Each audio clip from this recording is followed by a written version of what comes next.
Italy, the hardest hit country in the area, is still reeling from this outbreak, virtually shut down as the number of deaths there continues to rise. But it's not all doom and gloom. After all, people have to do something while they're stuck in quarantine. ABC's James Longman has more on that. Every day in Italy, it seems a new tragic record is broken. Today, the biggest single jump in fatalities. More than 1,200 are now lost to this relentless infection, and a fourth day of complete isolation for millions. Schools closed, restaurants shuttered. Images of China's deserted streets were the first to shock the world. Now, the people of Europe are retreating into their homes as the virus approaches. And while most people are heeding officials' calls to keep to themselves, some are naturally getting a bit bored and creative. This man in Rome wore a large cylindrical disc around his body to keep others away while he was at a market. In Naples, solidarity.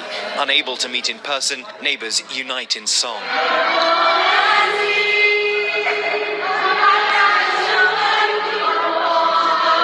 And in Italy's northern city of Turin, locals enjoyed aperitivos from their balconies, while a disco ball shed some much-needed light. Tutti insieme!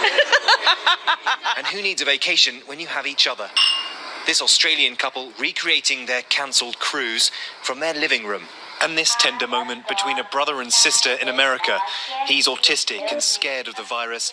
She teaches him a Bible verse to calm him down. But power, love, and the sound, mind. Amen. While people around the world find joy where they can, the fight to stem the tide goes on. US and Korean armies banding together to disinfect an apartment complex in Daegu. For those under voluntary quarantine, a palpable sense of responsibility to keep others at bay. This woman in the UK showed us her daily amount of human interaction. Who is it? Hint, it's not much. I'm under quarantine. Do you mind just leaving it at the door for me, please? Thank you. Oh, great, lovely. Thank you so much. Have a good day. You too. And she's not the only one. I too have to undergo quarantine after reporting from Italy earlier this week. Like millions of others, not fighting off a disease, but boredom. So it's quite boring.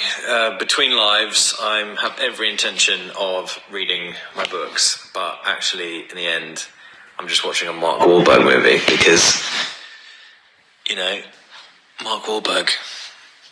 Cut off from the nightmare, it's important to find lighter moments.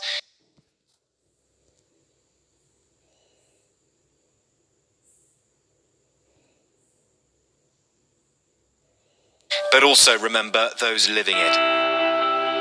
Each night, people across the country set down a simple tribute to their heroes. This is Georgia in Milan. We lit up candles every night here because we want to feel united, even if we cannot see each other, even if we cannot touch each other.